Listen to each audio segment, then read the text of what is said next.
Hello guys, welcome back to my channel. അപ്പോൾ ഈ ഒരു വീഡിയോ ഞാൻ കുറച്ചധികം ദിവസം മുമ്പ് എടുത്തു വെച്ചൊരു വീഡിയോ ആണ് കേട്ടോ. എക്സാക്ട്ലി പറയുകയാണെങ്കിൽ ജാനുവരി 24 എടുത്തു വെച്ച വീഡിയോ ആണ്. എൻ്റെ ബ്രദറിനെ ഞങ്ങൾ അംഗനവാടിയിലാക്കിയിട്ട് ഞങ്ങൾ നേരെ പോയി ചേലക്കരയിലുള്ള കിഡ്സ് വേലിക്കാണ്. ഗിഫ്റ്റ് വാങ്ങാൻ വേണ്ടിയിട്ടാണ് കേട്ടോ പോയത്. അവൻ മെയിനായിട്ട് ഒരു ട്രെയിൻ വാങ്ങുന്നത് ഞങ്ങൾ പ്ലാൻ ചെയ്തിട്ടുണ്ടായിരുന്നു. ഇപ്പോൾ കുറച്ച് ദിവസമായിട്ട് അവന് ട്രെയിനിൽ എന്ന് പറഞ്ഞാൽ ഭയങ്കര ഇഷ്ടമാണ്. പിന്നെ ഞങ്ങൾ ഡെക്കറേറ്റ് ചെയ്യാനുള്ള കുറച്ച് ഐറ്റംസും പിന്നെ ഒരു ചെറിയ ക്രെയിനും പിന്നെ ഈ ഒരു LCD പാനലും വാങ്ങിയിട്ടോ. ക്രെയിൻ അവൻ അംഗനവാടി കഴിഞ്ഞ് വന്ന് അപ്പം തന്നെ കൊടുക്കണം എന്നാണ് പ്ലാൻ ചെയ്തത്. എല്ലാ ഗിഫ്റ്റുകളും റാപ്പ് ചെയ്തപ്പോൾ പിന്നെ ഗിഫ്റ്റ് പേപ്പർ ആകെ ഒരു കുറച്ചുണ്ടായിരുന്നുള്ളൂ. അപ്പോൾ അതും പിന്നെ പേപ്പറൊക്കെ കൂടി എങ്ങനെയൊക്കെ ഞാൻ റാപ്പ് ചെയ്ത് വെച്ചു. പിന്നെ കേക്ക് കിട്ടിയപ്പോൾ ഞങ്ങൾ നേരെ അംഗനവാടിയിലേക്കാണ് പോയത്. ഈ ഒരു സംഭവം ഞാൻ ജസ്റ്റ് റിട്ടേൺ ഗിഫ്റ്റ് പോലെ കൊടുക്കാൻ വേണ്ടി ഉണ്ടാക്കിയതാണ് കേട്ടോ.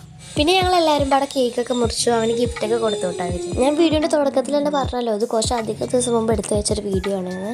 അതുകൊണ്ട് ഞാനിപ്പോൾ 2-3 ദിവസം മുമ്പ് ഉണ്ടായ ഒരു പരിപാടിൻ്റെ ഒരു ക്ലിപ്പും കൂടി ഇതിൽ കൊടുത്തിട്ടുണ്ട് കേട്ടോ. അവൻ അംഗനവാടിയിൽ ഫാൻസി ഡ്രസ്സിൻ്റെ പ്രോഗ്രാം ഉണ്ടായിരുന്നു. അപ്പോൾ ഞങ്ങൾ ആർമീൻ്റെ കോസ്റ്റ്യൂമാണ് കേട്ടോ തിരഞ്ഞെടുത്തത്. 2 ആർമിയും ഒരു ഇന്ദിരാഗാന്ധിയും പിന്നെ ജവഹർലാൽ നെഹ്റുവും മദർ തെരേസ ആയിരുന്നു. പിന്നെ ലാസ്റ്റ് അവർക്ക് എല്ലാവർക്കും ട്രോഫിയൊക്കെ കൊടുത്തു കേട്ടോ. അപ്പോൾ ഇത്രയേ ഉള്ളൂ നമ്മുടെ ഇന്നത്തെ വീഡിയോ. ഇഷ്ടപ്പെട്ടെങ്കിൽ എന്തായാലും ലൈക്ക് ചെയ്യുക, ഷെയർ ചെയ്യുക, സബ്സ്ക്രൈബ് ചെയ്യുക. ടാറ്റാ.